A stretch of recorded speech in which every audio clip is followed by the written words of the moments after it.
Yo, what's up, gamers? Aaron Shack here.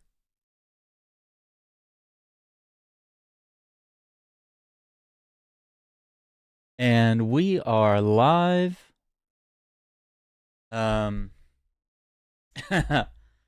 We are live, and we're gonna react to some trailers here.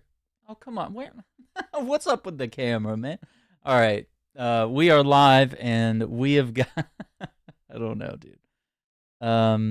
We are going to react to some video game trailers here on the channel, do some breakdowns, do some analysis, you know, really have some fun here. I think it's going to be a good time. We have multiple trailers, gameplay, all sorts of stuff.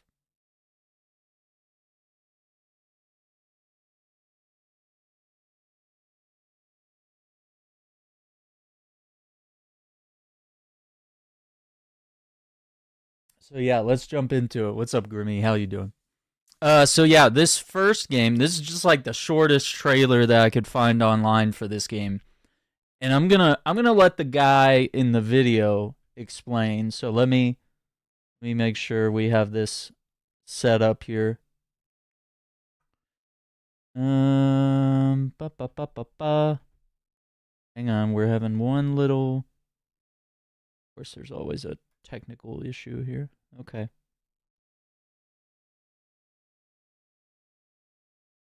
think that'll work. Maybe. Actually, hang on. How do we... Hang on, something's going on with my capture stuff. Okay, there it is. There it is. Yeah, there we go. That's our boy. Okay. So check this out. You are the final boss in this video game, and I'm going to let this guy explain it. In this game, you are the final boss. You wait in your lair and take on a returning hero as they keep coming back, getting stronger and learning your moves. It's like playing Dark Souls, but this time you are the monster. And it's totally free to play. So here's everything you need to know, and if you're new here, I'm Mad Morph. I post about good games to play, so follow for more. This is a very short game where you must defeat the hero. It starts simple and you crush them easily, but every time they come back, they are actually learning your moves, coming back with new weapons and armor, and the fight gets harder and harder. It's a game about an unconventional relationship and one's capacity for change. The Dark Queen of Morthulm will take 20 minutes to beat, but it's totally free and it has multiple endings. In this game, you are the... Oh yeah, that's it. It's called The Dark Queen of Morthulm right here, and...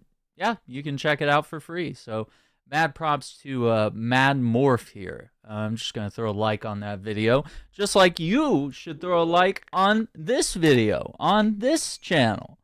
And support the channel. Don't forget to share it out to your buddies, your pals, your friends, all that good stuff.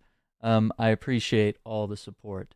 So, let's tap into some other games that I want to look into here. Let me just get them all set up here. But yeah, The Dark Queen of Morthulm. That one's pretty neat. Let's see. Next. This is just a new gen features trailer for Assassin's Creed Shadows, which we haven't really seen much on this in a while. So let's dig in. How can we build a land of peace on the backs of 1,000 dead? You'll have to kill them all. Do you understand? Whoa.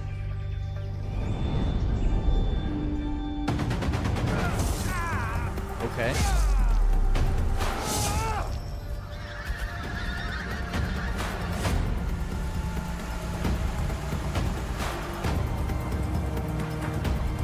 This is the thing about all these new games. It looks gorgeous. But it's got to run that way, too. Controller layouts, HUD, multi-language.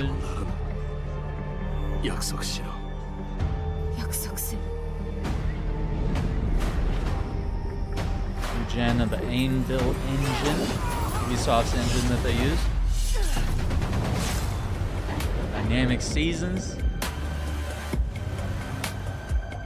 Unique gameplay possible. Oh my god, using icicles as a distraction. Yep, environmental destruction. Dynamic wind and environmental particles. Visualized geometry. Fight for what is right. For the freedom. The grapple to seek hook. justice. Together, we will be unstoppable.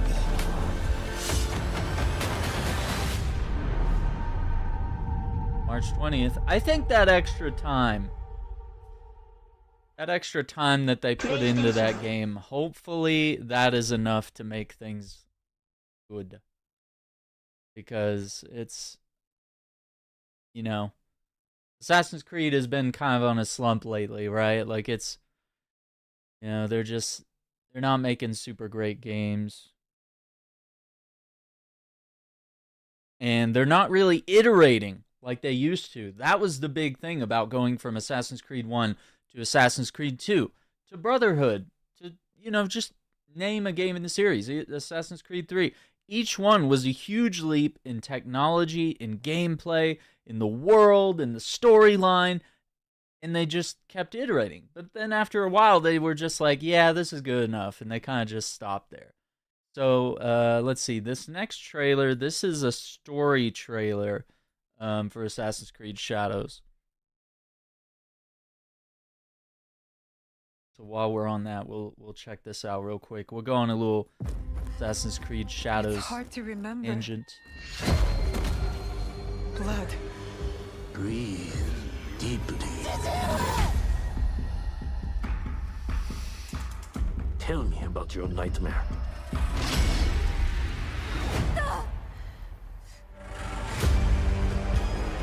There is evil at work in our homeland.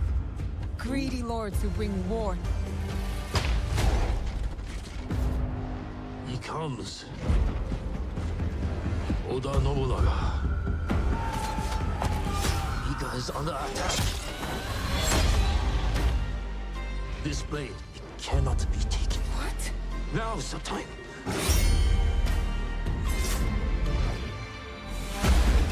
These people don't care about us. Blood for blood. Ooh. This land will soon be unified by my vision. Is that tyranny? I ride with you. My whole life, I have been caught on a wind, blown across the world. I see potential in this man. The Black Soldier is not one of us. Send him back to wherever he belongs. Whoa, he's what? That's crazy, dude. Okay, this story might actually slap, man, if it's gonna deal with stuff like that. The Black Soldier is not one of us. Send him back to wherever he belongs. Oh, bitch slap your ass. Back to He may Africa. become a legend, From Rush Hour. or he may die. Oh my god, dude. Oh no. Tyranny? No. Tools belong in the old world. This is the way forward. Oh shit. That's crazy. You slaughtered innocents! The blade, it is sharp. You are a part of something bigger than this war. Oh shit, dude. Their stories are gonna, it's gonna, I mean, we knew about this. The devs were telling us, like, hey, these stories are gonna lock together. They're gonna interlace. It's not like, you know, if you're playing as the female that you're the canon character like they did with Odyssey and Valhalla. Like, this is going to be a game where, you know, both characters are the main story. There's just one canon playthrough. That's dope. Our fates are connected. Yes! We have all seen darkness. Some have been that darkness. The only way they could screw this up is to fumble the modern day Because story. you believe in my cause, we have come together, despite it Wait, all. what's going on here? Because you believe in my Oh, this must be like your little buddies. Your little assassins you can call in, maybe. cause, We have come together, despite it all, to bring change, to bring light.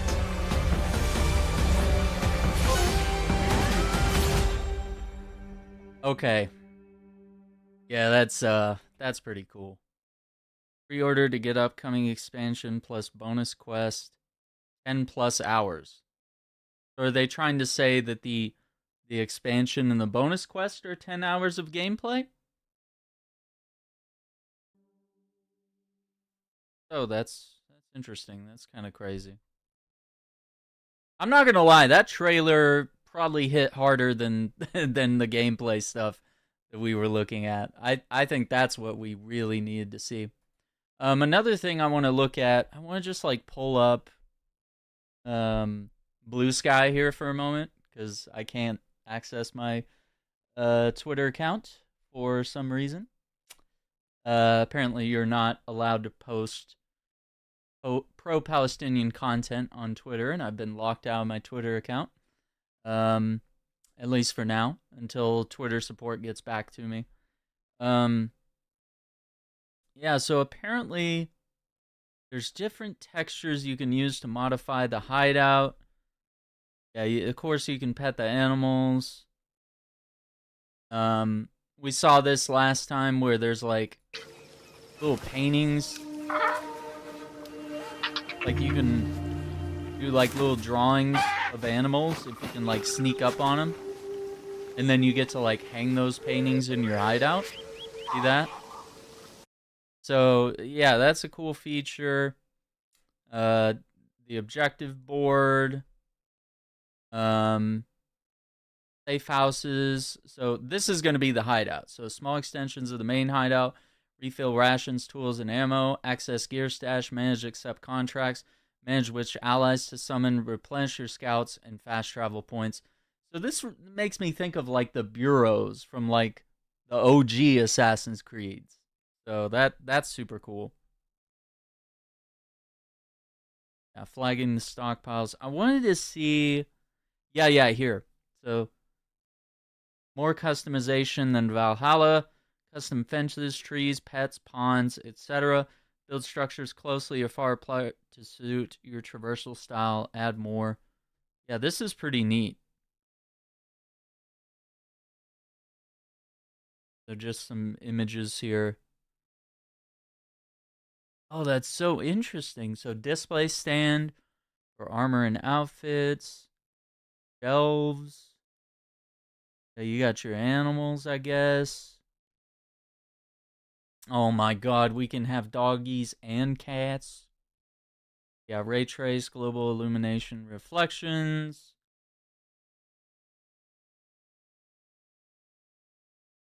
Yeah, this is just like a 6-second video, but this is kind of what they're talking about, like being able to. So, what? We can even make a little breezeway between the buildings?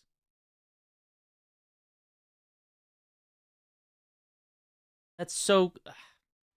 I mean, that might be Assassin's Creed 2, like being allowed to like create your own hideout, not just have your own hideout and upgrade it over time, but like actually being able to like upgrade and create and customize the way it looks so that, you know, nobody has the exact same hideout here. Okay, so different sashiki. It looks like a place to have sake, I guess. A dojo, forge, tea room, jinja, Roma, study. That's so dope, dude. Yeah, so I guess the study, it looks like that has something to do with the painting mechanic that's in the game. Yeah, so I wonder if there's like various buffs maybe for like having tea or resting or praying or anything like that, cuz this looks. And let's see if we get.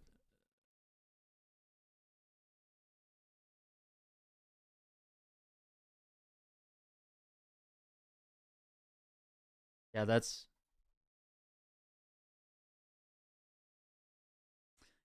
Yeah, about the Shinto. Yeah, so interesting. Yeah, I wonder how they're going to utilize that. Huh. Yeah, they haven't really tapped into that. That's interesting. Okay, other thing was yeah,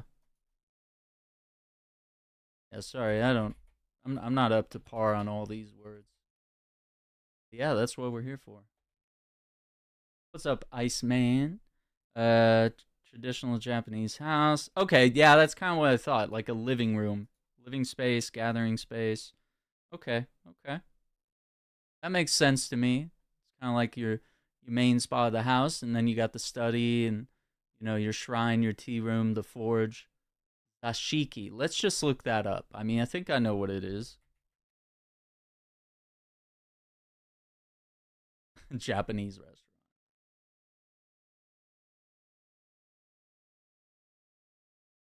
Sitting room or parlor. Yeah, okay. Yeah. So they're probably gonna use that as a place to like gather and have drinks with your buddies. That's pretty cool. So this is Assassin's Creed Shadows here, and it's showing how we can build our own hideout and customize it here. So yeah, I mean, if this game, I agree. If this game doesn't do well, Ubisoft might have to sell off their brand. Even if the game does do well, they would have to make a pretty ridiculous amount of money here. Okay, and it looks like we also have a place to like display our armor, which is also looking like it's going to be like very customizable and stuff like that. Yeah, this is Shadows. Yeah, it's Assassin's Creed Shadows. So yeah, you'll be able to customize your own hideout, changing seasons, different buildings. You're gonna have pets and wildlife. Yeah, there's dogs and cats. But also seen in this image, like it looks like you can put deer and I don't know, rabbits and all sorts of other wildlife there, ponds. Like you'll be able to like fully deck out your hideout. So I guess this is an example of how you can make it. You can make all the buildings close together, or you can have little ponds in between them, or what have you. That's pretty neat. Yeah, and then being able to like paint the animals that you see. I mean, even being able to pick like what kind of paths here. Yeah, I mean this definitely looks like, and we looked at two trailers here before you got here, Iceman, for Assassin's Creed Shadows. So just in case you want to jump back and take a look at that later, we're looking at a large array of game trailers tonight, and I just looked up a few, and we might look up some more once we get through some of my initial picks here. So this next one is something that was announced earlier this week. This is Rainbow Six Siege X teaser. So I don't know. Could this be an Elon Musk collaboration? I don't know.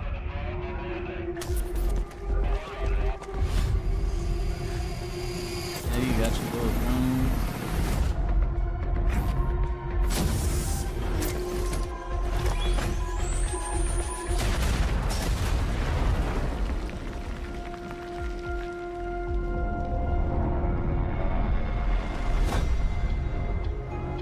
What is X?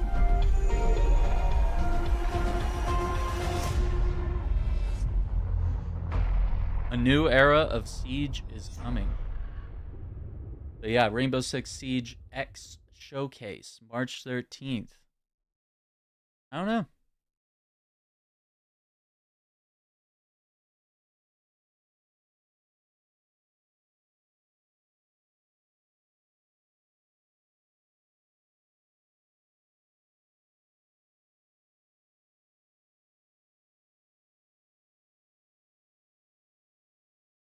I don't know what's going on with the helicopter.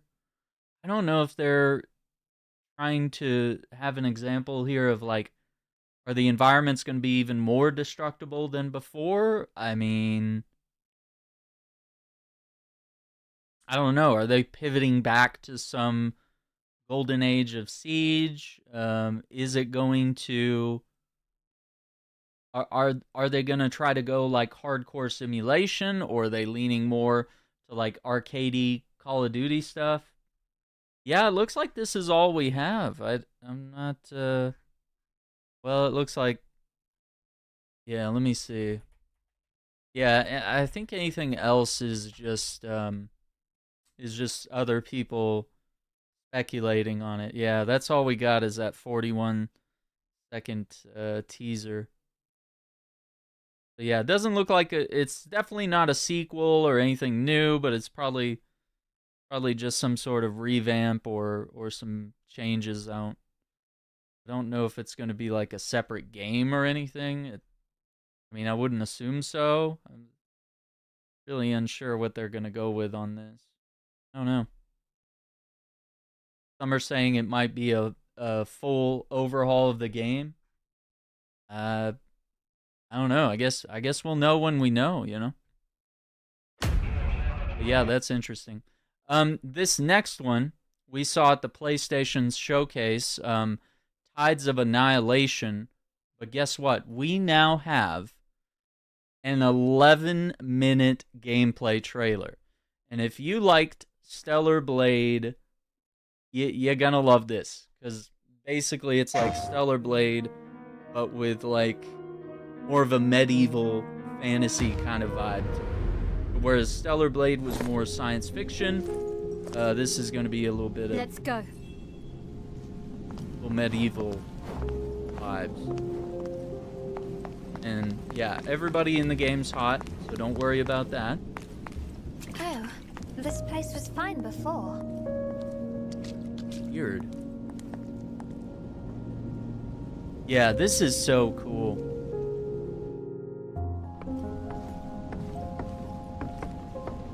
I don't even know what Is to this think. a car? It's too small. It's a baby carriage.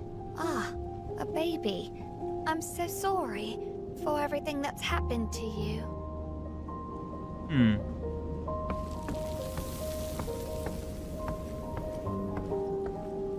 Like you can interact with a lot of things too. Let's go. Get over here. Wait, what did that say? Break the A-turn catcher vine to get some A-turn. Was that what that thing is on the right here? This mass of, I don't know, cubes? Get over here. Oh, we're in the UK. Alright, we got double jump, we got dash.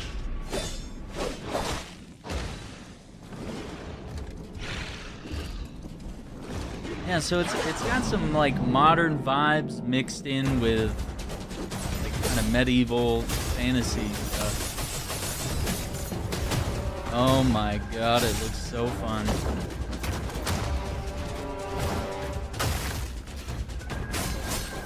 Yeah, this is it. This is so cool. It looks like we can summon different like avatars to help us combo things. And then we get a takedown, you know, akin to like Batman or something. Yeah, and it looks like she can disappear and stuff. And it really looks more like the style of these like action games we're seeing a lot recently, where they look like Souls-like games, but they're really just kind of like Stellar Blade. They're just really cool action games that might have some of the features that a Souls game has, but really it's more about, you know, cool action moments, that kind of gameplay. Oh my god, she picked up his axe. That's so cool. What a time to be alive. Yeah, look at that. There's more of that stuff. We got a chest. Scarlet Sap. Oh, we got a portal.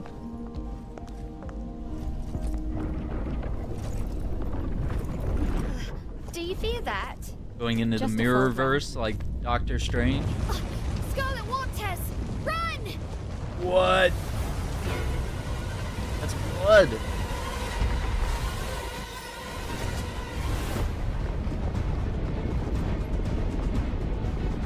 Dude, what's up, Sean? This is so dope. Look at this. It's Tides of Annihilation that we saw at the PlayStation showcase. Oh my god. The Scarlet We can, like, Waters warp are making this dash. place even more unstable. Oh, there's the yellow painted walls. Might be a way out. Let's go. What? Why are we flying? Britannia. Long time no see. Anya music. Oh no, not again. Ah, no. Well, it's a big giant sea turtle.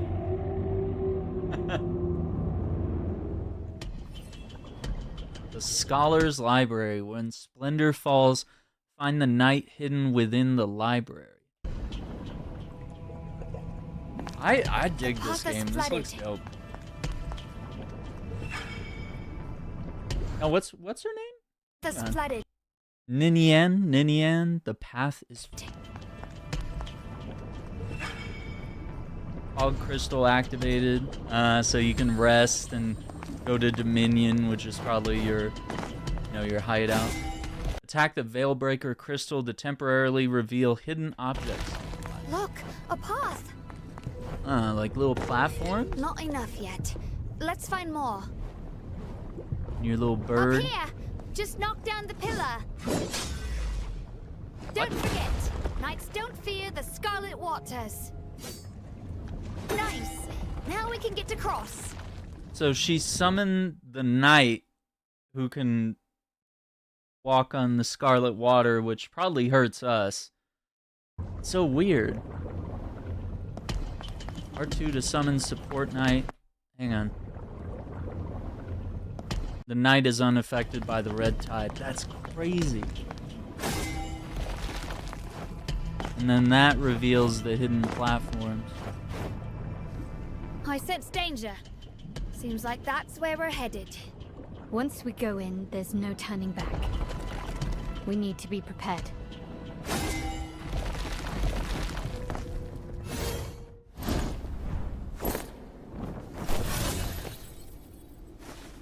Oh, the kid is the bird. Okay, I didn't know that. That's interesting. I warned you. Gwendolyn, Ooh. did you come here This is just Tides to of get upset Annihilation. with me? So we saw this at the Don't, PlayStation Mordred. showcase last That's week. up to you. Just But here this to read. is are you? extended gameplay trailer here. I have more pressing matters. She covered the book You should onto the have show. stayed out of my way. Like I said before, I've no interest in your throne. Oh. So, you're after the night for something else? That's right. You mind your business, and I'll mind mine. Don't trust her. She's a psycho. Okay, Nini. Silence, Oh, shoot. idiot. Oh, so the bird turns into a sword, too? A cheap trick. Dude. Eastern devs are cooking Western.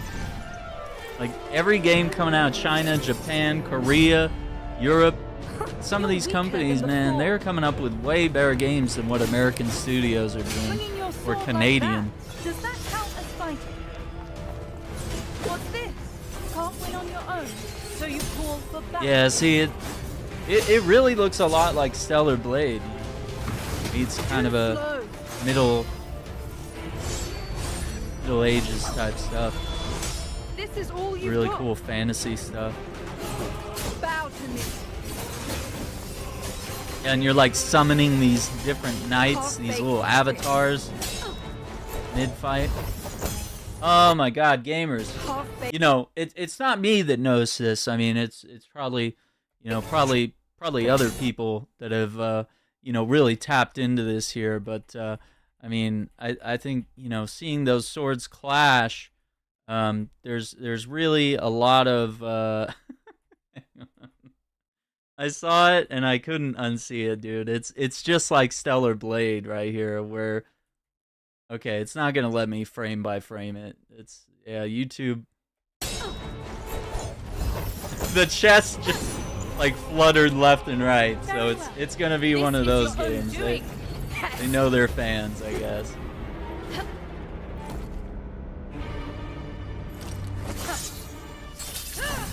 What? How are we gonna do this? Oh, we're fighting on the ceiling now? We are indeed. You're a right pain, aren't you? You'll soon We pay are the fighting price. on the ceiling. You're nothing. Movie called Cleaner. No, I haven't seen that. That sounds pretty cool. I like most of those actors. I don't think Daisy Ridley's bad. I think she's bad. I just think the writing on the newer Star Wars, writing a couple other different angles, not so great. It's not really her fault. I think she just acted with what she was given. You know? But yeah, I wouldn't mind actually seeing more other movies with her in it. I don't think I've ever seen her in anything else. What a beautiful sight. What? What did she do? Well, she got us with gold swords. A perfect picture of failure. Ouch.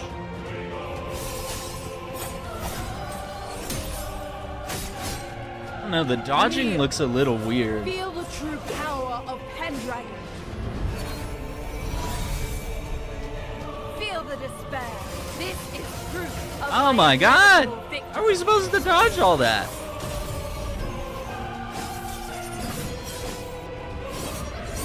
Oh yeah, she's got the like one wing.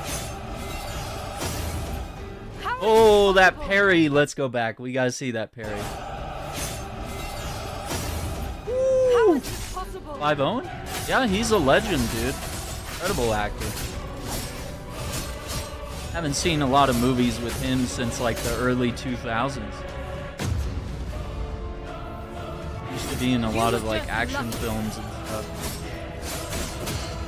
Shoot 'em Up, I think, was one of them, maybe. 06. I can't say I've really seen him act very much in a long time. You'll regret that.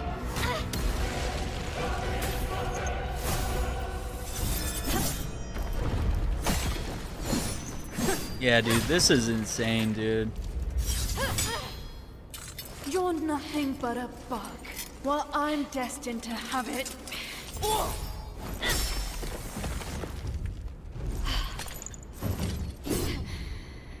Yeah, we're being cooked Maybe a by mere bug. devs that are out But east. who the hell do you think you are? Yeah, I'm gonna assume it's probably rated M, I think. Face it, you're just a discarded Like, it's not gonna be pawn like a in this lewd game or anything, but I Damn mean, you. it is what it is. I'm Pendragon. No one can cast me aside, ever. Yeah. That's so cool.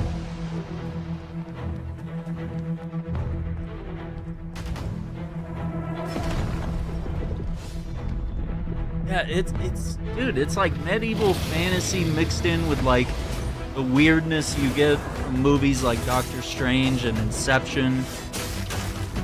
Like, it's got that.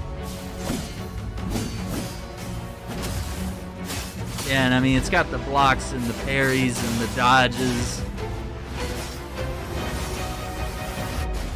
But it's really more action game than like a Souls-like. Damn. We gonna be riding a dragon? Dude. Tides of Annihilation. There you go. In development, PS5. I don't. As to your question about the rating, I thought it was. Well, it just says. Yeah, mature. Yeah. Yeah, I figured it'd be mature.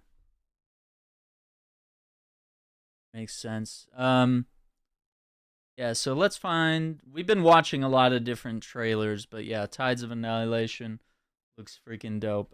This next one is Delta Force. This is going to be for. Let me just get it ready here. Delta Force, this is for the campaign, which is going to come out on February 21st. So we're only a few days away. And I don't know, I'm not sure when the console version is coming. Because I think this game it's already launched on PC, and then like console's supposed to come later.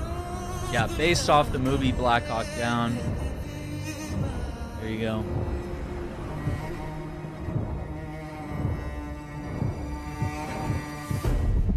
Like this. 1 minute. Entering ballistic control territory. That's Roger. this. Visibility of the target area is poor.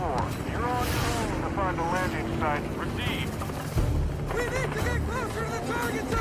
Alright! C2, I need the bird down!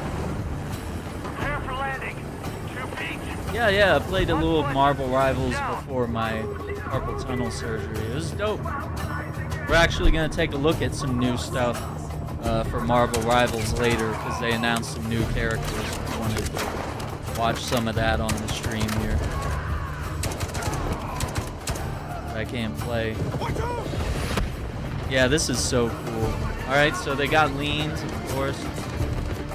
Well, because I've played the Hazard Ops of this game. Played some of the multiplayer, but yeah, this is the campaign, which is insane. Oh. Sergeant! I need extra security on these trucks! Dude, this looks insane.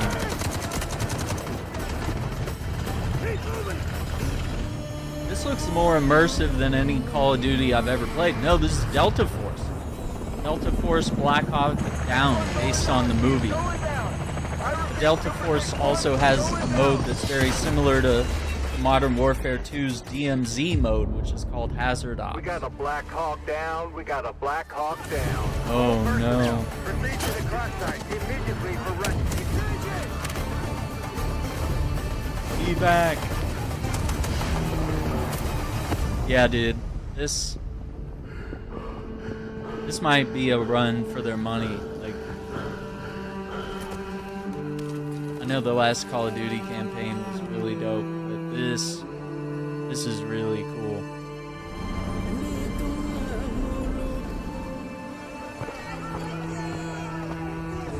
Oh, the realism, man. Yeah, co-op campaign. Play for free on February 21st. Let's go!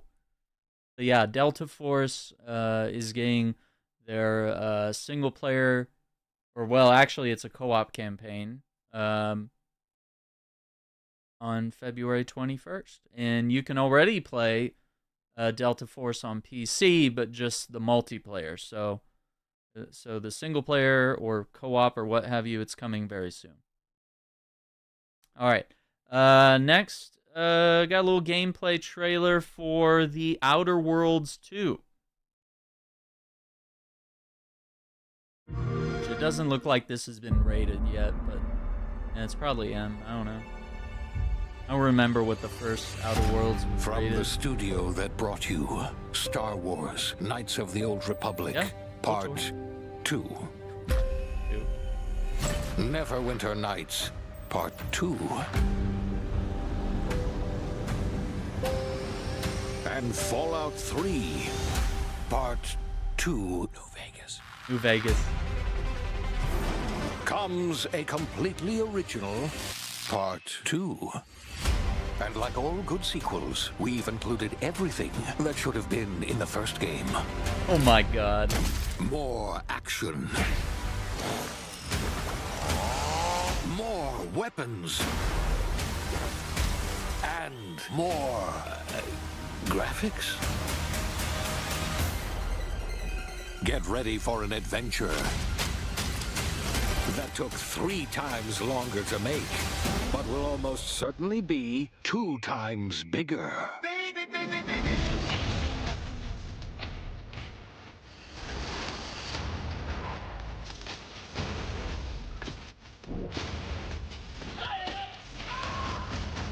And there we are. This video's demonetized.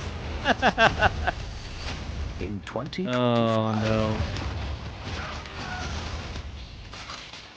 Welcome back to the future. Try not to break it again. The Outer Worlds 2.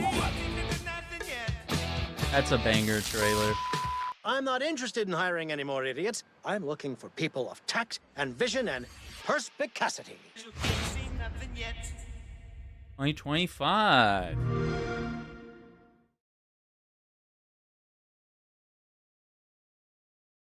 Yeah, so the Outer Worlds 2. This next gameplay trailer is Mouse PI. And Mouse PI here is a first-person shooter where you play as a mouse detective, and it plays like a 1930s cartoon. Think Cuphead or something. But almost like Doom in a way. I don't know. Oh, we got wall running?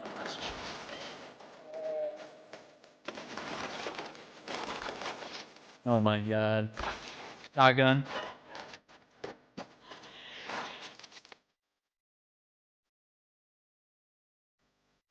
That's such a cool vibe. Yeah, this one's been on the radar for a while. I'm just excited to see more on it.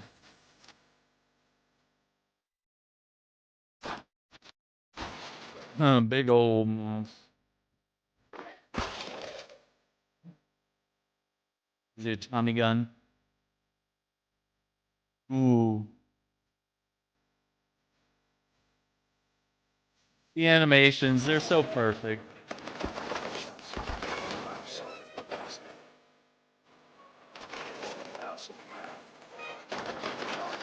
Bad guys.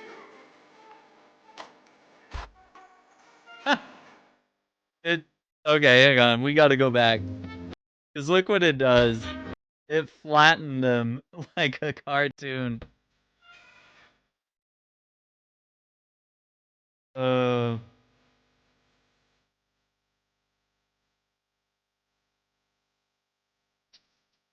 no.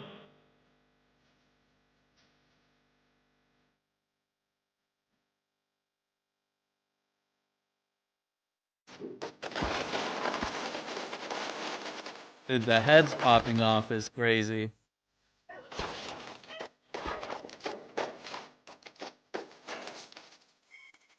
I just wonder, like, what else is there to the game? Is this it? Big flowers? Oh no, they blew him up! That's so cool. Love it. Yeah, so once again, that's Mouse PI for hire. Okay, this next game, and we've looked at some footage of this game before. This is Project TH. So I'm gonna bring this up. This is a team of game developers, Hollywood VFX artists, engineers, fashion designers. And this is by EVR Studio. And I'm not sure, to do some research and see where they're from. Oh, South Korea. Yeah, so once again, like, South Korea is just going to be killing Eastern devs or Western devs in freaking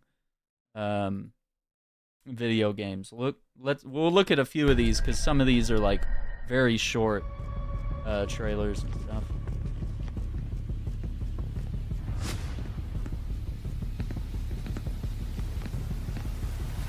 Stealth, third-person shooters.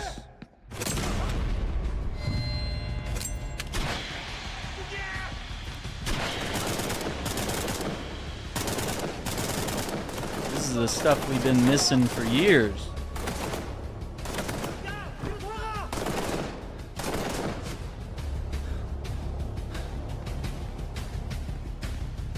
Now it doesn't look as good as, say, like, you know, the OG Splinter Cells, but, you know, maybe more in line with, like, Conviction or Blacklist.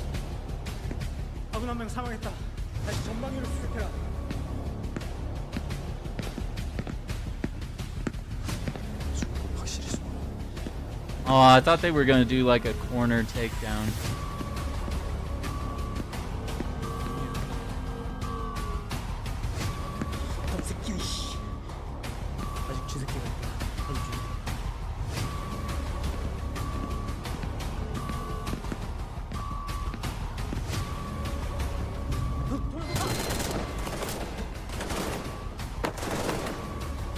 Alright, we got a slide mechanic.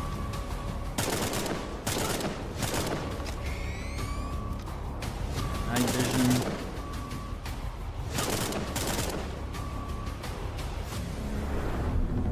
vision. Maybe that wasn't the world's greatest trailer here. Hang on, let me open up a few trailers here.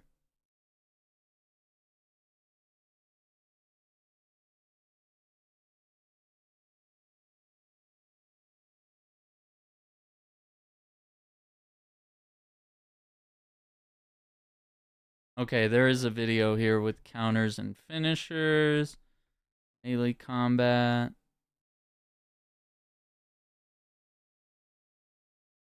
Yeah, I don't know. I think so far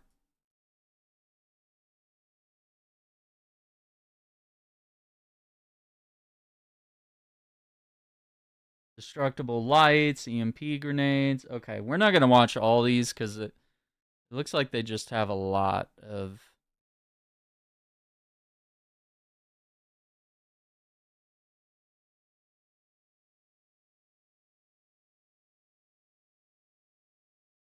A lot of just like really short, like minute-long videos.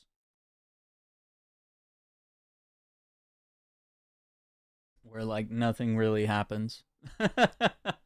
Okay, so let's try this one. But yeah, this is Project TH. Okay, so you got like some sort of assassination mechanic. And it looks like maybe our soldier is customizable because we're seeing he's got different outfits or facial coverings and goggles, helmets.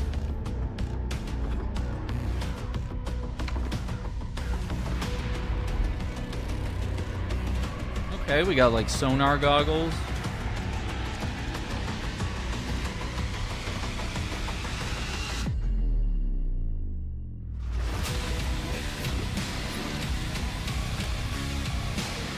Okay, we got some form of melee combat. Shotgun. Oh, behind the cover. Health takedowns. Yeah, explosive objects.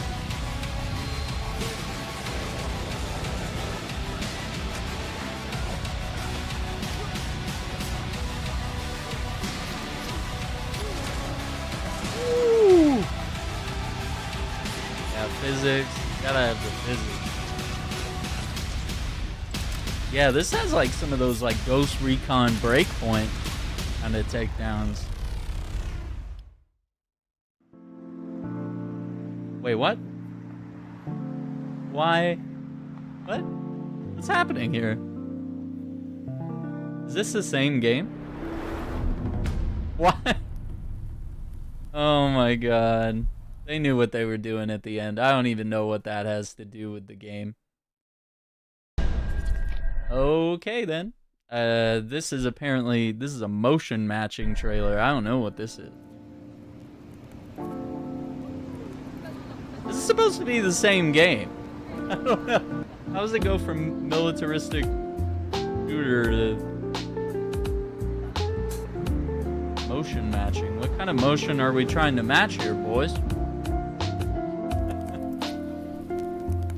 Oh my god.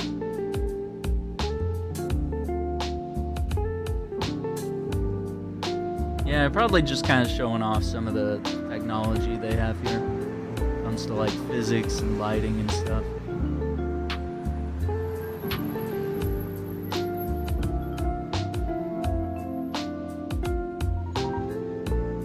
And chill vibes.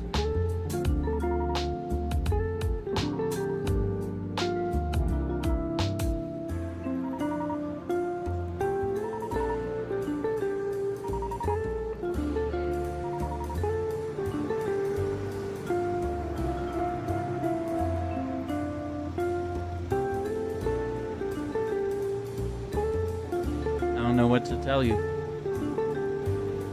I got nothing. No notes.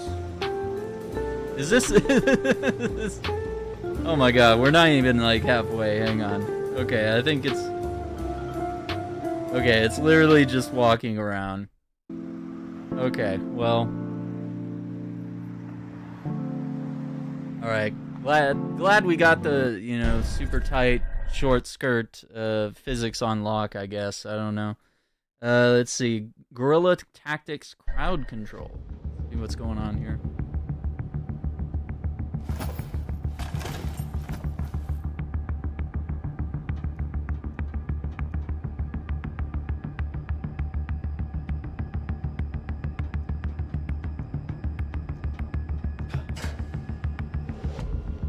Yeah, it looks like there's some sort of like light and darkness system at play.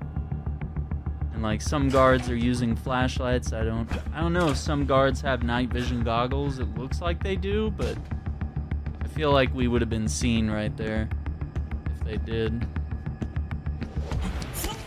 Okay, so we do have corner assassinations. All right.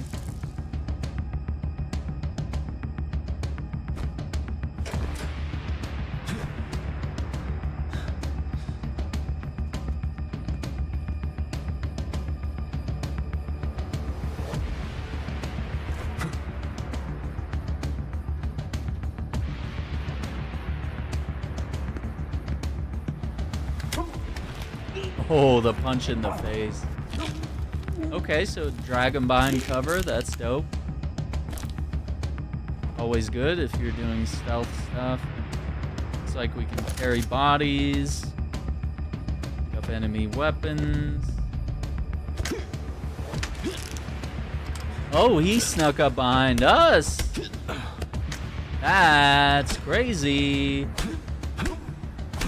Okay, we got hand-to-hand combat. That's dope. Environmental takedown there.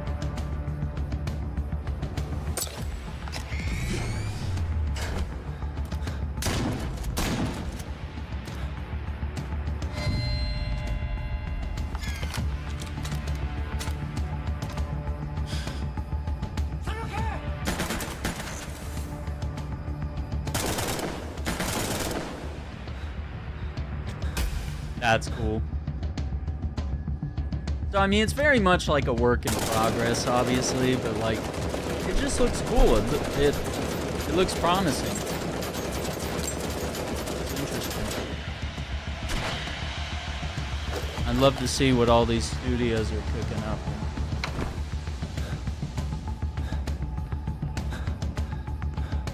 It's definitely nothing that Western studios are concerned with doing. You know, Ubisoft could just as easily make a game like this. It's this good, it's fun, and has, you know, co-op and a really good story. They just refuse to, you know?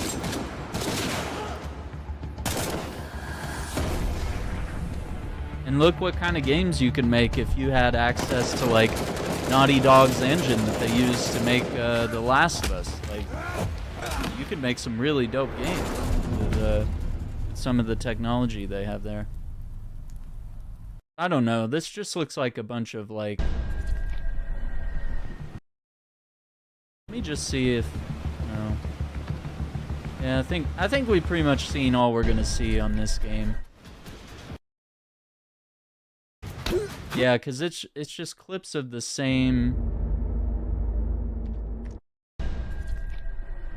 Yeah, it's the same trailer. Like, same little clips. Okay.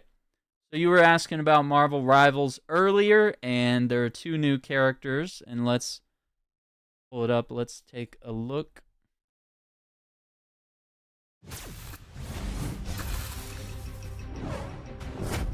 There's your boy, the Thing. For duty.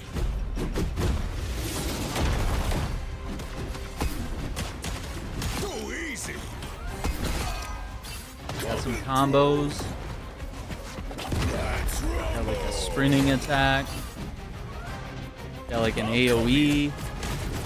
Kind of a lunge attack like Wolverine in a way. Oh, he can throw Wolverine as well. Interesting. Ready to throw down.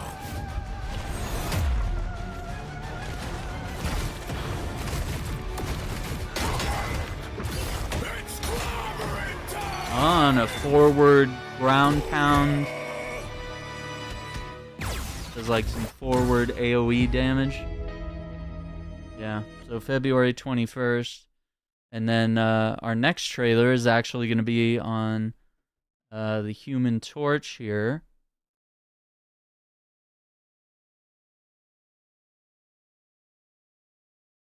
Who looks freaking dope.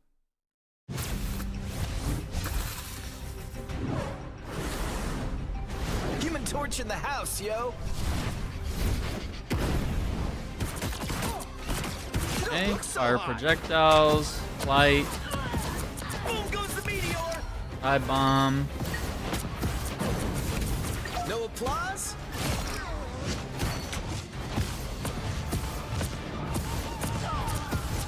Dodge this. No, wait a minute. He was lighting all those torches.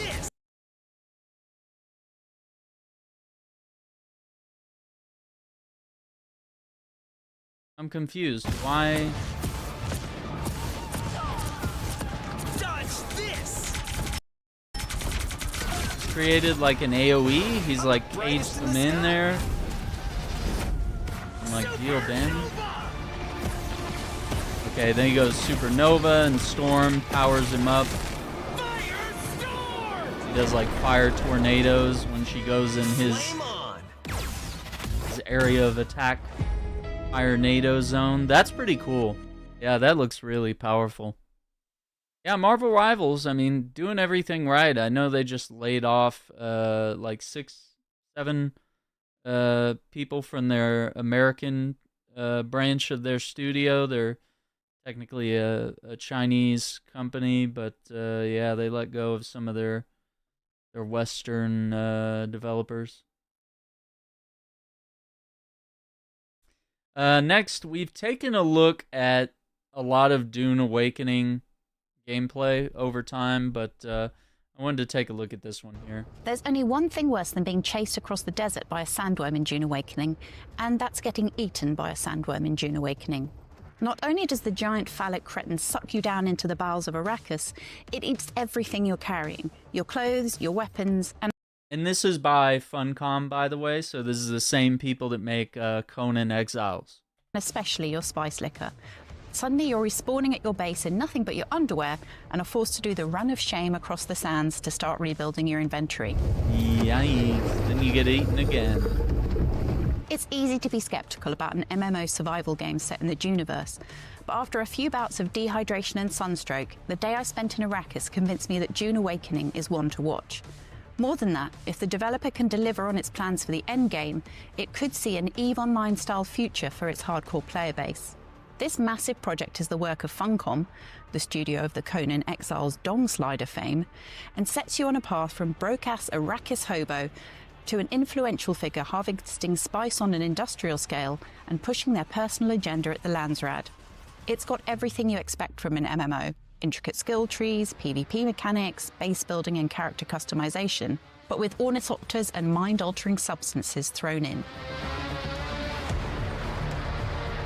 Final preview. Kneel. Put your hand in the box. Dune Awakening is set in a world where Lady Jessica had a sliding doors moment and chose to follow the instructions of the Bene Gesserit and have a daughter, Ariste, instead of the little twink we know and love, Paul Atreides. Cut to 29 years later, and the Harkonnens and Atreides are at war over Arrakis. The Fremen have been wasn't apparently necessary wiped to out, say that. and alternative religions have really evolved to weird. fill the gap left by Lisan al-Gaib. The alternate timeline isn't meant as a nipple twist to fans, but Funcom needed the narrative space to make the player character consequential. Obviously, we did somewhat controversial, but I think very correct choice of creating the alternate history, which allowed us to detach a bit from what was going on in the movies and kind of focus on developing the game, he told us. It's Yeah, that also makes been very sense. helpful in that it allows us to bring a lot of the big-name characters that people really want to interact with back into the story. So in the books, a lot of the big-name characters die off quite early. With our story, we get to keep them around, which is really cool. There are obviously things that we want to include more of in the future that were very popular in the movies. We won't have sandworm riding at launch, for instance, but sometime in the future we'll look at that.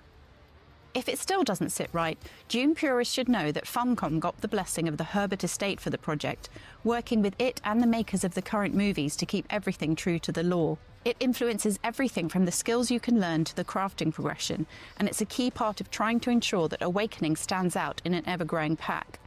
That's Survival really games cool. are all over Steam right now, and I've tried most of them. Drop me naked in a jungle and I'll happily bash rocks and branches together for hours. Abandon me penniless in a fantasy landscape and I'll be crafting swords before breakfast. Dune Awakening stands out the minute you exit character creation for one very stressful reason. Arrakis isn't exactly a tropical island or a verdant forested ecosystem. In the opening area, Haga Basin, there's no water, scarce wildlife, and a distinct lack of coconuts. Oh, and the sun is like really, really hot, and you're susceptible to sunstroke. There are scavengers who want to kill you everywhere. And did I mention the sandworms? Yeah, you have to manage like heat and shadows during the day. For the first few hours, my entire life hinged on dewdrops, granite, and plant fibers, and the advice of an NPC with a pet bat who babied me through covering the basics of weapons, armor, and hydration until I could make it on my own. You're not totally pathetic during this time, thanks to a selection of abilities that you can unlock as you gain experience. I leaned into my manipulative wifey side and chose the Bene Gesserit skills, which gave me the power to compel enemies towards me and hang in front of me for a few moments before going back to trying to kill me.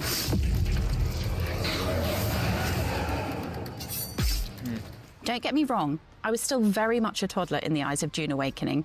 One ability I unlocked was better sunstroke tolerance, but by the end of the day in Arrakis, I had slightly better weapons and had mastered a super fast dash move that got me out of some trouble. Oh, wow.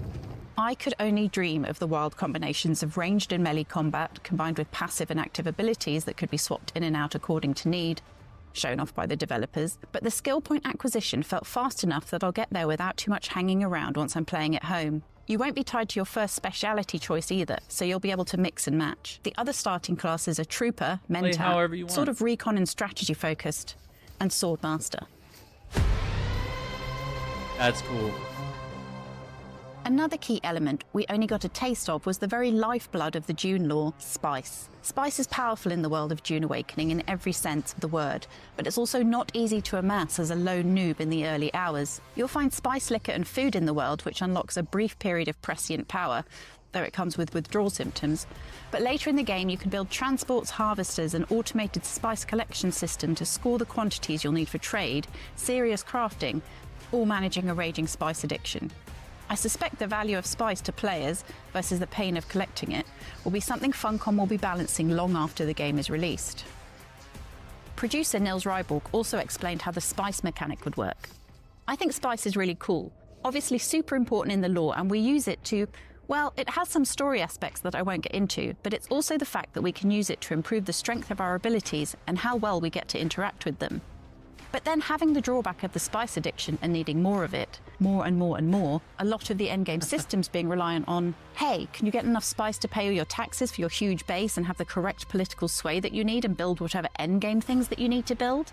I feel that it's been a very rewarding thing to pull off, because we're now allowing all the iconic things that you think of from the Dune books to become natural mechanics that fit very well into the game. He also explained how a spice addiction might affect you. If you're constantly high up on spice, you will start seeing weird and wonky things. I think it's fun, right? Because you're empowering your abilities, but you're also potentially putting yourself in the situation where you have worse possibilities.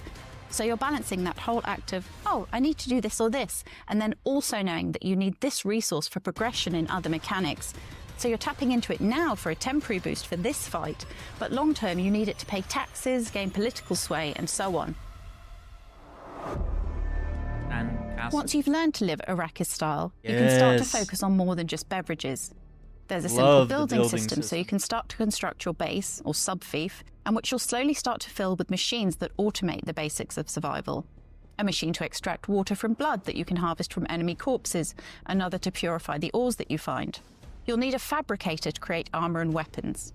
We only had access to very basic granite building blocks at the early stage of Dune Awakening, but options for customization will increase as you progress. Personally, I can't wait to build some severe mansion with Harkonnen aesthetics. You can also copy your base to move as your focus turns to new areas of Arrakis, so none of that tedious multiple base nonsense that survival players are sometimes cursed with. This in the last game. It's that easy you could, to picture my time spent in a loop of harvesting materials, completing side quests or contracts, and taking out scavengers whenever I come across them. And I did come across them a lot. There are camps dotted around the map and enemies will respawn there on a regular basis, so you'll always have some walking blood bags to exsanguinate when you need to. At times, the enemies in the camps felt a little cut and paste. Early on, I was passing the same camps over and over as I ran across the map, staying in shadows to avoid the heat of the sun, and dealing with them started to feel like a grind. Close to the end of the demo, the development team took pity on us and spawned ornithopters, and it's easy to see how that issue won't reappear once you're not trudging back and forth across the map looking for a new supply of ore. Man, that is You're free to wander the desert collecting twigs, but there are multiple story arcs or journeys that push you deeper into the world. As well as Batboy's Arrakis 101 seminar, there's a Herbertian set of trials you're tasked with completing after a spy stream, and that's where things get trippy. Arrakis is suffering.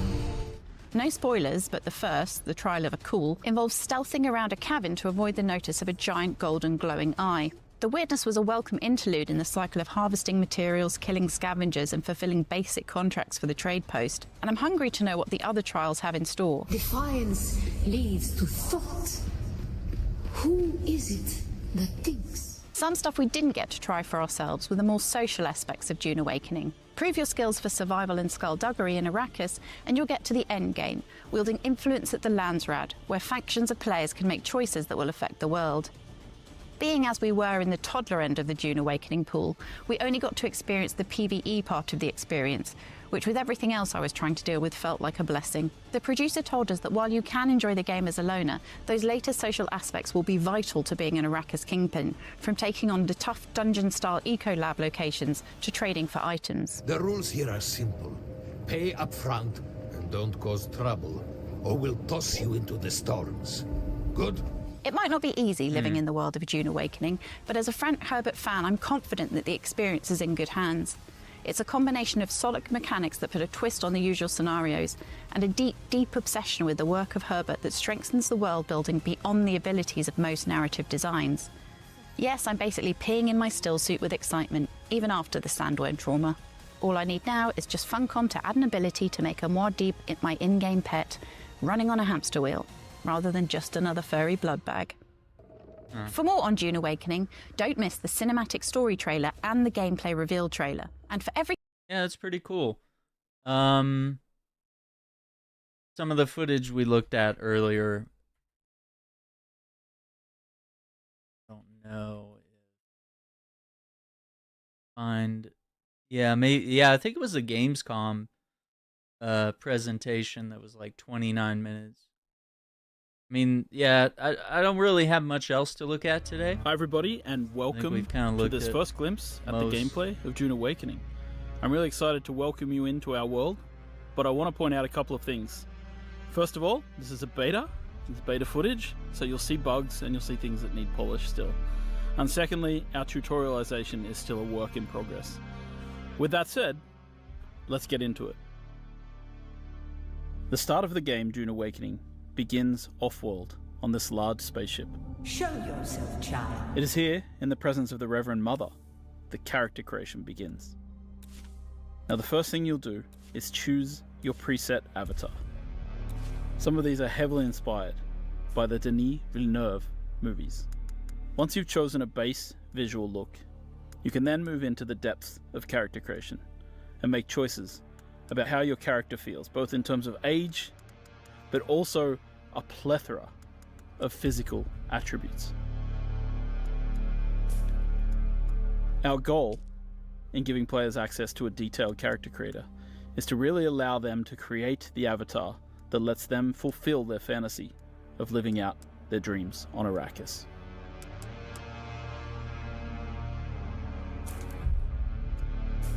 There are a multitude of hairstyles,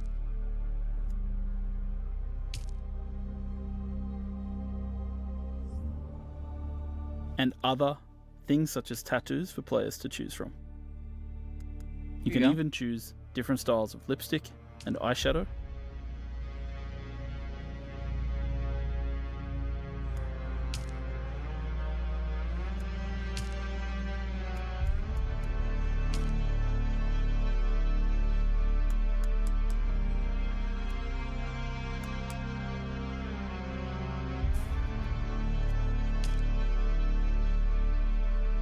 You can choose the muscle tone of your character, from height, arm thickness, leg thickness, neck length.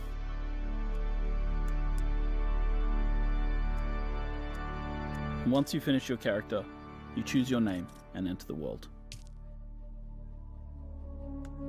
Okay, and once you've Declan. customized the avatar that you want to play in the game, Have they told you well, then we what move I into am? the second phase of character creation. Then I will sift your words for lies. Let's begin. That's great. Where were you born? The second phase of character creation world is of where water. you, as a person who may or may not know anything about Dune, get to make choices about who you were before the game starts. Where you come from, what caste you belong to in the Dune universe, and of course, perhaps most importantly, who your mentor was. Who was your mentor? Your mentor determines your starting set of skills when you enter the game. You must have been very young. The mind must be prepared or the training does not take. The test is almost complete. Have you spoken truth? Come here. Kneel. Put your hand in the box. Put it in the box. Do it now. It's not the Hold your Puma. neck the Gonjabar, the high-handed enemy. Don't pull away or you will die. Great plots are afoot in the Imperium, and the currents of intrigue run deeply. Arrakis is the key, and the Fremen are missing.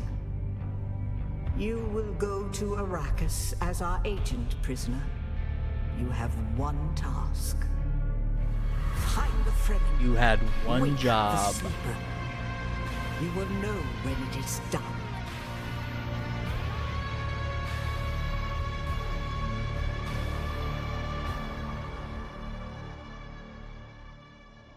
Now we're going to jump ahead a little bit in the story here, skipping past several events just to sort of get into the early new player experience of the game.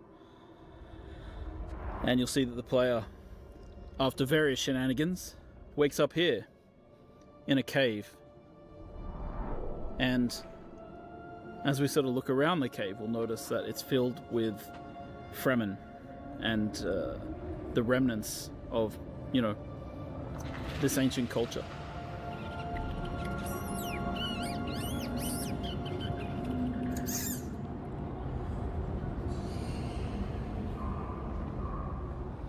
So now as the player takes their first steps in the world, they're really here amongst the dead.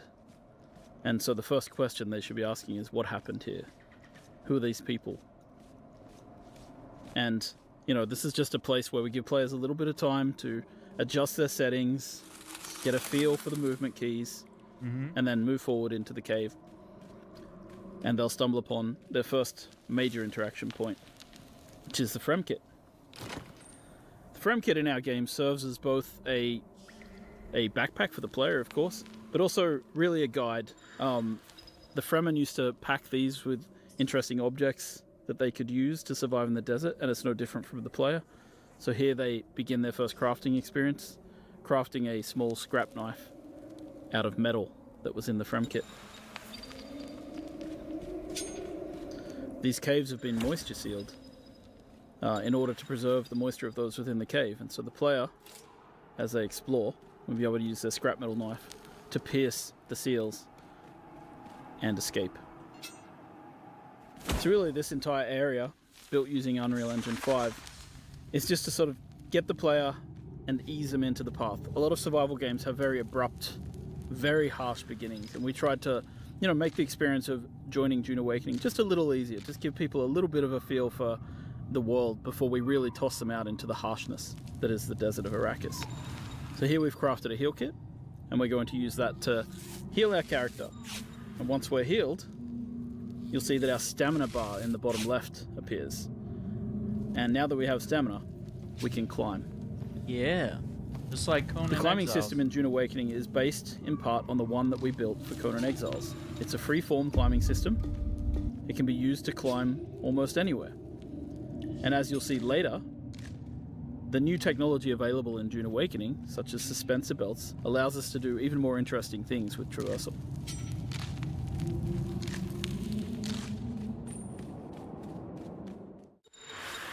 So once we've finished that first little section, we're jumping ahead, we're going straight into the harsh real world of Arrakis. Just wanted to see if I can close some tabs here. I think I had like too many little things open here.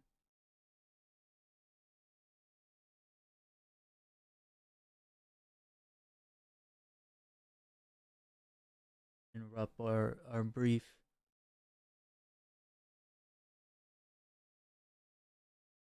And one more trailer maybe after this.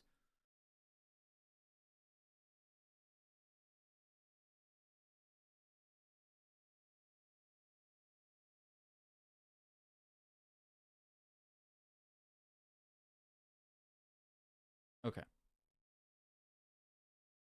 And here are your first steps on Arrakis.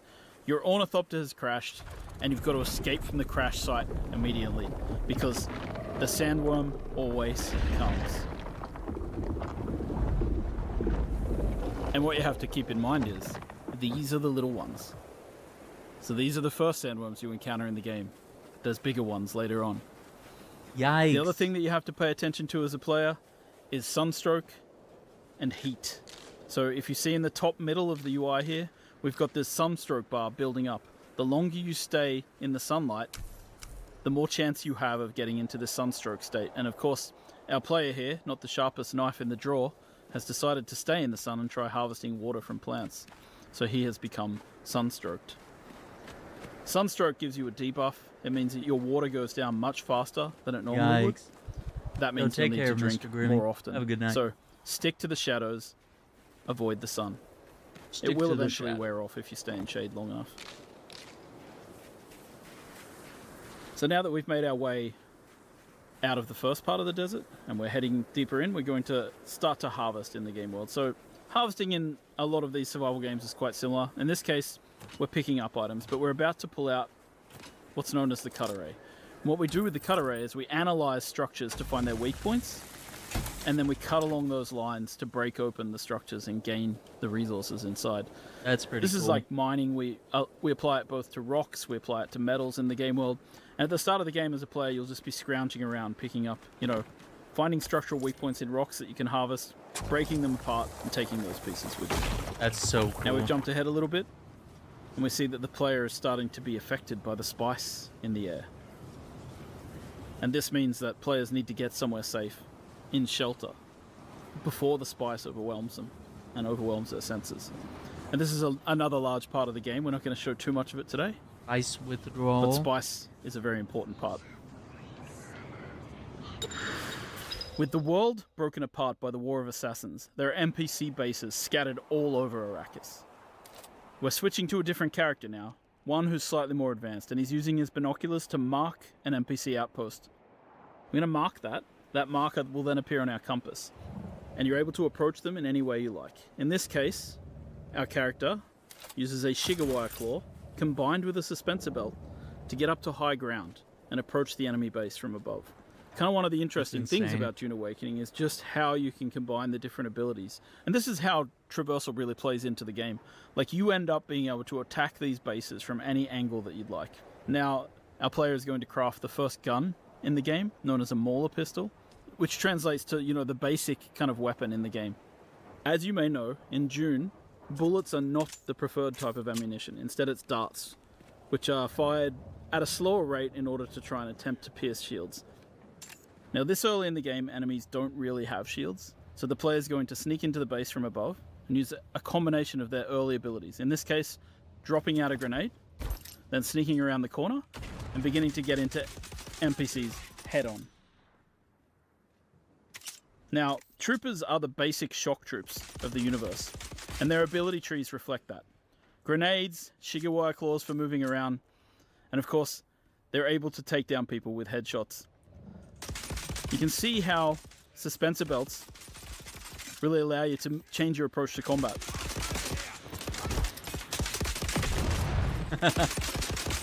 Dune Awakening is at heart a third-person shooter with melee and abilities.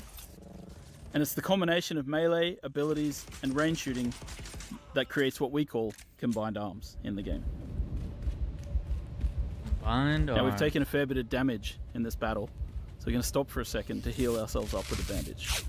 Bandages heal over time, so you can't just heal yourself to 100%. You have to actually get into safety, get behind cover before you start using them.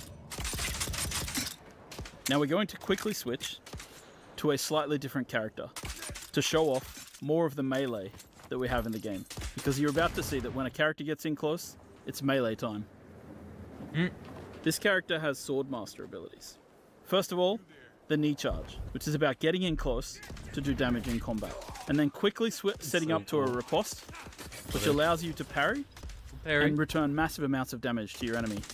Of course, later in the game, when enemies have shields, melee is a much more emphasized style of combat. And you see that when a player is not really equipped to handle ranged characters, they have to fall back on their abilities to get in close. Now, we've switched again. Now we're going to switch to a set of Mentat abilities. One of these abilities is known as Battlefield Calculation. Using Battlefield Calculation, the Mentat is able to calculate from anybody that they see what they're carrying and what they're wearing. Now we've dropped out our Hunter Seeker, and we're using our Hunter Seeker ability to take down enemies in the world really quickly. You hear that? Now obviously when you're playing with a friend, you want to combine your abilities and work together. In this case, the Mentat's able to point out to their friend where people are in the world and how much ammo and stuff they have. And you'll see that when enemies go down sometimes, they go into a down but not out state. It's up to you whether you execute them or continue to fight. Yikes. Or execution.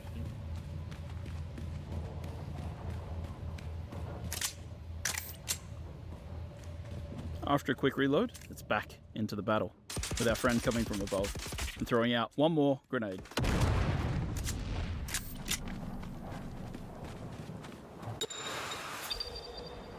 Sanguination. And once you've defeated your enemies in battle, sometimes you just gotta take their blood. In order to get water, the player's going to have to craft themselves this blood sack and this blood extractor and use it to harvest blood from their fallen enemies.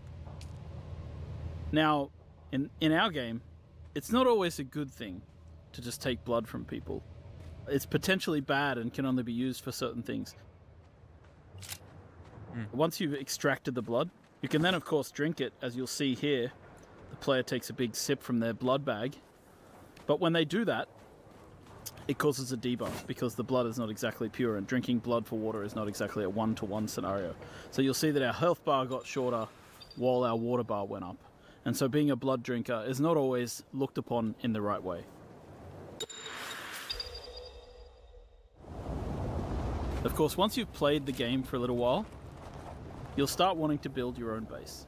And the first part of that is placing down what we call a sub-fief console. A sub-fief console allows you to claim a small part of Arrakis as your own, but it does in turn mean that you'll start to owe taxes to the Emperor. So here we are with our building system, and you can see that we have two types of building here. We have the holograms, which show in the beginning. I call them Solido projections internally. And we have the way that you fill in, which is by holding down the mouse button in this case. So the cool thing about this is it allows us to have this cooperative building system. So you'll see that one player places out the Solido projections and the other player fills them in with the materials from their inventory. This is just a way that lets people play together and build together in an interesting and exciting way. We've seen through our experience with Conan Exiles that some people just love to build in these games. So we've created a system called the Blueprint building system that allows players to save a copy of their base as one of these giant holographics. Then they can take them out into the world and place them out wherever they like, and then rebuild. And we have another system in the game which allows you to take these, big architectural designs of your buildings and sell them to other players on the exchange. And once again, this is a way to quickly move your base around the world. If you've got a design you like, you don't have to, throw it out immediately. And it allows you to create these interesting masterpieces. I think Conan Exiles had the best crafting. Allows you to, if you're not artistically minded and you don't like building big bases, you can buy them from other players. Once you finish crafting a base, you want to fill it with all kinds of machines, fabricators, and refineries. And of course, harkening back to the blood extraction we just did, we've got the blood purifier. So what we want to do is take the blood from our blood sac and deposit it into the blood purifier, and over time it will refine into lovely fresh water, which can then extract into our liter-johns and carry with us out into the desert. While there's many varieties of fabricators that you can use to craft things in the game, one of the most exciting things is crafting yourself a vehicle. So we're opening the technology menu, and from here we're able to purchase the design for a sandbike. A sandbike is one of the early vehicles available to players in the game. And so cool. You can kit it out with different types of modules, including an extra seat, which allows you to bring your friends with you. So in this menu you can see we're fabricating ourselves a sandbike, and all the different parts of the sandbike have to be fabricated individually. So the player is going into the menu here, they're crafting different things which will make up their sandbike, and as you can see it prints out in this kind of 3D printer type way where all the materials are turned into these particles which then come together to form the different pieces of the sandbike. And you can see it sort of all happening in the background here. And if we go out into the world view, you can actually see the pieces forming up inside the fabricator. So a base with lots of these fabricators going is actually pretty cool and pretty busy. Once we've done, we jump back in, we pull things out of the queue, chuck them into our inventory, and then we use the welding tool to place out vehicle pieces. Now again, this is a cooperative activity. We've thought about multiplayer, so any other player could be working with you to place modules and pieces of this bike. And so we're going to assemble this bike, but of course when you work on larger vehicles and your friends are with you, you'll be able to work together to craft big things like transport ornithopters or sand crawlers. And so we're going to add the body to this, and we're going to add an extra seat just in case we want to bring our friend with us out into the world. Once the bike's been assembled and fueled up, you jump on and you can head out to explore the greater areas of Arrakis. That's so cool.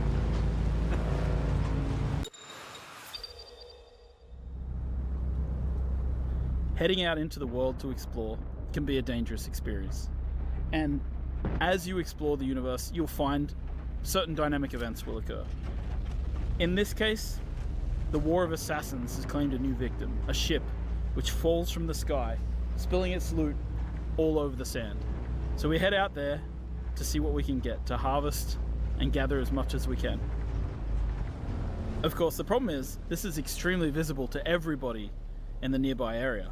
So people will be able to see this. And so in a PvP area, you might suddenly find yourself coming into competition with other players. In a PvE area, you might just find other people competing with you to get to the loot first.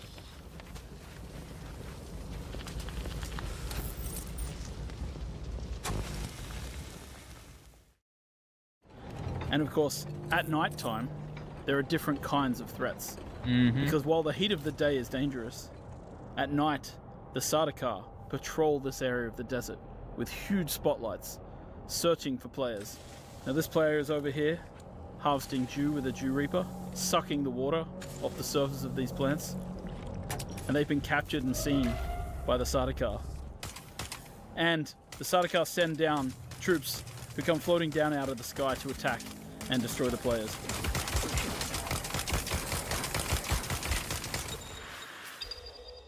Wow.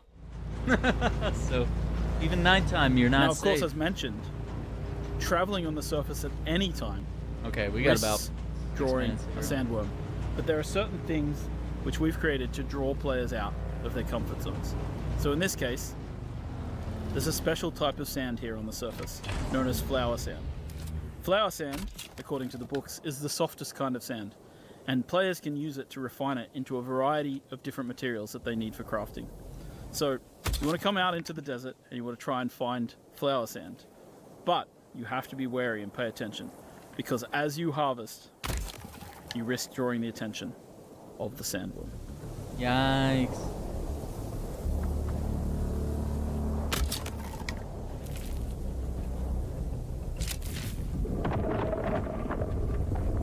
We've awoken the beast. The sandworm is coming. We spent too much time out here. Oh no. And it's coming to get us. Go. They can see in the middle of the screen the indicator showing us that the sandworm is angry and it's coming after us. And our only option now is to get back to rocky ground, or the sandworm's going to take us. I don't know how those guys survived that, but somehow they managed to get to the safety of the rock island. Yikes. Once you've crafted your first ornithopter, you'll be able to take to the air and your entire perspective of the world shifts. From here, it'll make traversing the world a lot safer because you can avoid the sandworms. It'll also help you to go out into the larger world of Arrakis.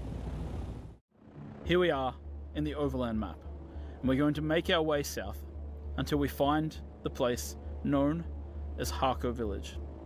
Harko Village is the current seat of the Harkonnen, after their city, Carthag, was destroyed in a nuclear explosion during the War of Assassins. There's more details like that in the lore of the game for players to discover and explore. So we're going to land at Harko, and we're going to explore the social space. Once you arrive in Harko Village, you'll be able to meet up with other players, interact with them, trade, and create guilds. The game has a variety of social interaction mechanics, from emotes to grouping to a chat. That's cool. Throughout Harko Village, you'll also interact with story characters, follow the main story. You'll be able to meet vendors who will sell you exotic items. They let you live. That is interesting. You'll be able to get a feel for how the factions are viewed in the world, and of course, you'll be able to swear allegiance to one of the major factions, the Harkonnen or the Atreides. Swear your guild's allegiance and begin to take part in the politics of the Imperium.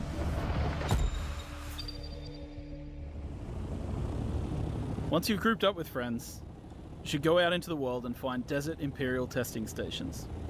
These is are Dune Awakening by the makers of Conan which Exiles. you and your friends can work through together.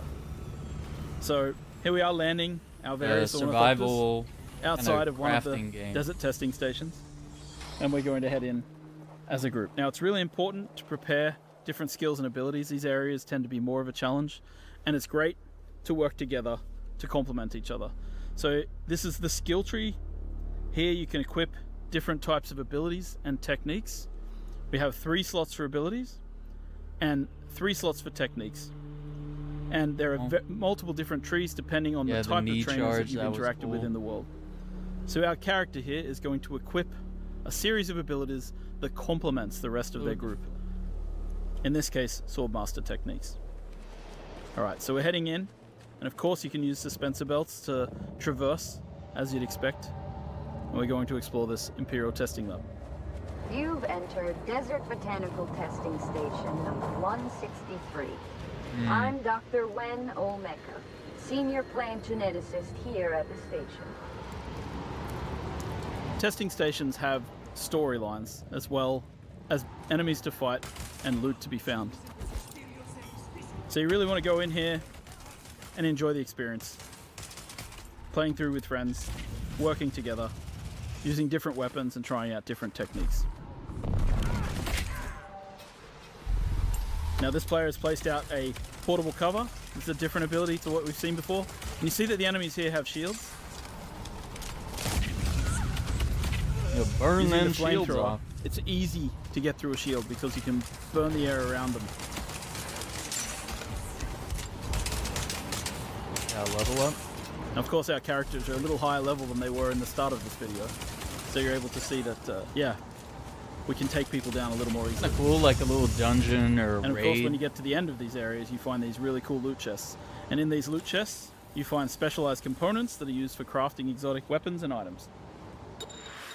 The end game of Dune Awakening takes place in the deep desert. Giant spice blows will happen, drawing players from all around to try and harvest the spice as quickly as possible. You want to get there first, and you want to try and take as much spice as you can before an enemy guild shows up to try and take it away from you. Now, of course, if you're clever and you start to lose the battle, you might place out a thumper, and that limits the time in which people are able to take spice, because then the big worm is going to show up.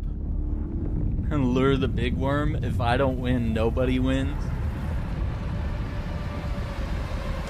That's crazy. I hope you've enjoyed this brief glimpse at the gameplay of Dune Awakening, and we're really excited to have you join us when the game releases.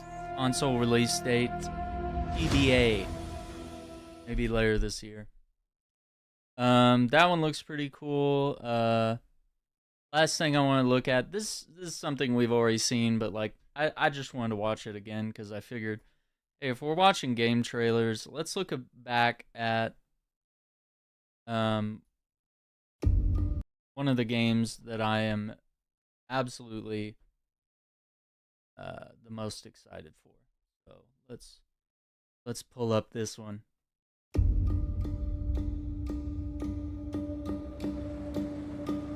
They're combing the streets, searching house to house. If they arrest you two, they will take you to their headquarters, and you will not return. I'm more concerned with a 6-foot cat man who's got claws that can cut through vibranium alloy.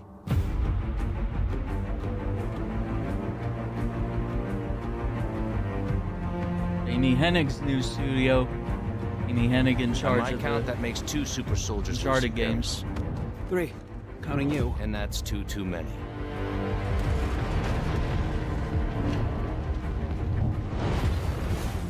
I'll be there before the sun rises. Before the Germans, before that American. The Eye of Force has been found. I drop.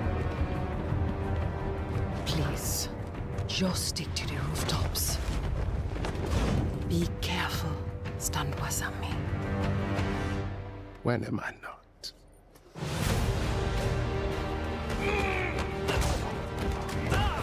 It's better if I tackle this one alone. You may encounter some obstacles. That won't be a problem. Our cat friend is definitely here too. And by the look of things, he's not very far ahead. The American boy is right on your heels. Who the hell are you? If you wanted us dead, we'd be dead. So what do you want? Answers. That's far enough! Stay out of my way! Stand aside! I do not take orders from anyone! I don't have time for this. Neither do I. Oof. That's the one I want to see this year. Marvel 1943, Rise of Hydra.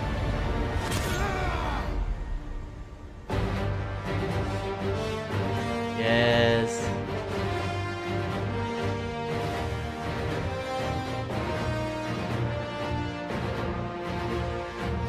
Yeah, I gotta see more on that one. That looks dope. But anyway, I want to thank you all for watching. Just a bunch of really interesting gameplay trailers and breakdowns. A lot of things to be excited about this year. I think the one that I was most surprised by was probably the Assassin's Creed Shadows footage that we looked at very early on in the stream. I honestly just kind of thought it was more the same, and that okay, yeah, that's where the future of Ubisoft hinges on, is kind of on the success or failure of that game, and I'm not even sure if that game succeeds, if it even still leads to any sort of chance for Ubisoft to continue to be a studio. They've had far too many flops and games that just haven't really sold very well. So I don't know. We'll see how things go. So once again, I want to thank you all for watching. Don't forget to hit that like button, subscribe to the channel, ring the notification bell so you don't miss out on future videos. And I appreciate you all watching. Take care. Be safe. I was trying to pull up the subscribe button. There it is. And have a good night. And we'll see you guys on the next one. As far as like upcoming streams, I think we're gonna wrap up Armored Core 6, Fires of Rubicon. We're gonna wrap up our third playthrough and get the true ending on Friday, and then from there we'll probably jump into another game that I'll be watching and reacting to. Saturday will either be like Helldivers or Space Marine 2.